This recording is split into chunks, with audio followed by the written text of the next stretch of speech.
Assalamualaikum warahmatullahi wabarakatuh. Apa kabar sobat sekalian? Jumpa lagi di channel Enerpol. Kali ini kita akan membahas berita hangat, yaitu Anies ditakuti rezim, gangguan pencapresan akan terus datang bertubi-tubi ya. Ini yang disampaikan oleh Muslim Arbi ya, Direktur Gerakan Perubahan.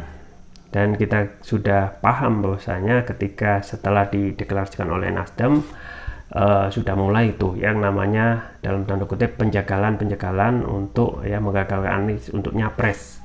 Ya terkesan memang apa yang ini juga dipertanyakan ya oleh banyak pihak. Di satu sisi surveinya selalu buncit ya, kenapa dijegal ya. Di satu sisi banyak sekali mempertanyakan ya penggagalan dalam koalisi itu terus dilakukan ya, termasuk PK Muldoko yang sekarang sedang berproses, dan juga Demokrat yang coba juga diganggu dengan diiming-imingi ya posisi cawapres atau diajak gabung ya kerjasama, yang itu kalau tidak hati-hati ya koalisi Anies bisa pecah. Ini sesuai yang dilansir oleh rmol.id. Langsung saja kita baca dan kita ulas. Republik Merdeka, gangguan terhadap Koalisi Perubahan untuk Persatuan KPP dalam upaya mencalonkan Anies Baswedan sebagai Capres 2024 disinyalir akan terus bermunculan.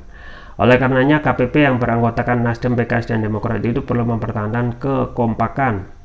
Publik tahu tekanan-tekanan itu bertubi-tubi datang dari rezim yang tidak menghendaki Anies lolos Capres dan memenangkan Pilpres 2024. Kelihatannya Anies ditakuti betul, ujar Direktur Gerakan Perubahan Muslim Arbi kepada kantor berita politik Ermol Senin. Dengan adanya tekanan tersebut, koalisi pendukung Anies perlu bersabar, termasuk dalam memutuskan sosok cawapres yang akan diusung. Ketegangan itu bisa merusak kekompakan di antara anggota koalisi. Tekanan rezim dan ketegangan di antara anggota koalisi perlu disikapi dengan penuh ketenangan dan kewaspadaan, kata Muslim.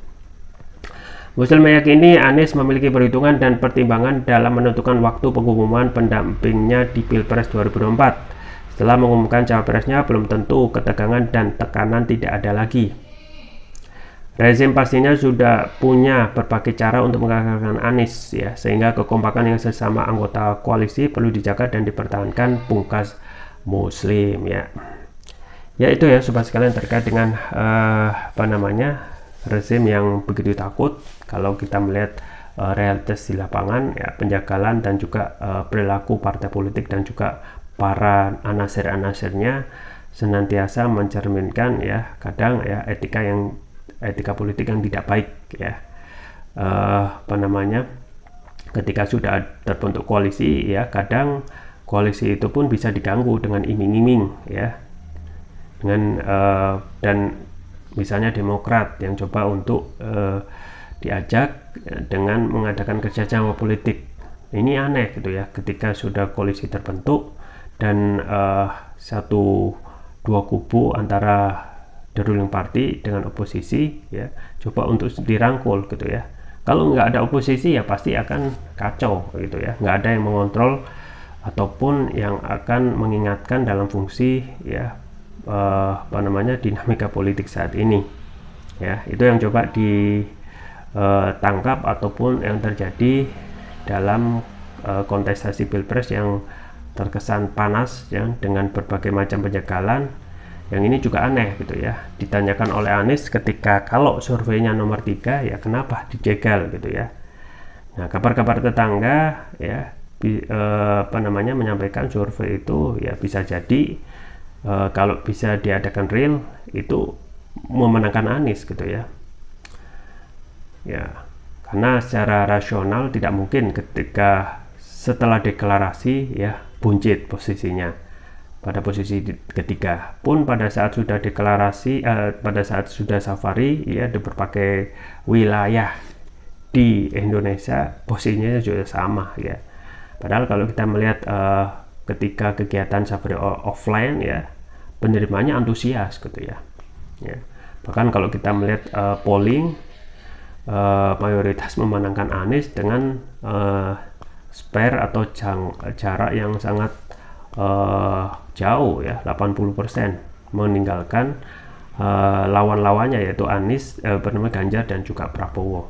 Jadi polling Twitter IHC memenangkan Anies ya. Dari CNBC juga, kemudian juga Google Trend dan juga Big Data memenangkan Anies semua gitu ya. Jadi ini aneh ketika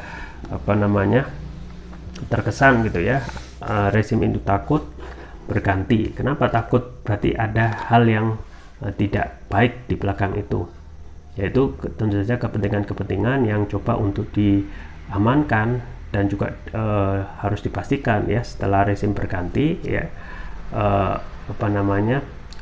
presiden berganti ya, kepentingan rezim itu tetap dijalankan. Antaranya ya tentu saja proyek fantastis ya IKN ya yang harus dipastikan keberlanjutannya, dan juga mengamankan kepentingan Presiden Jokowi yang kemungkinan akan dikuliti nanti setelah lengser, dan juga keamanan keluarga-keluarganya ya, dan juga dinasti, dan juga ya potensi KKN yang juga akan dikuliti ketika nanti lengser ya, termasuk juga kasus-kasus yang terkait HAM yang coba untuk dibuka oleh publik yang saat Presiden Jokowi memimpin belum selesai, bahkan menimbulkan pertanyaan gitu ya. Kita tunggu saja terkait penjagalan Anies yang terus berlangsung bertubi-tubi, terkait juga menjegal koalisinya yang sudah dibentuk, dan dengan iming-iming untuk keluar, salah satunya Demokrat yang juga sudah dicoba. Itu saja bisa saya sampaikan, semoga bermanfaat. Jangan lupa like, share, dan subscribe. Sampai jumpa lagi. Wassalamualaikum warahmatullahi wabarakatuh.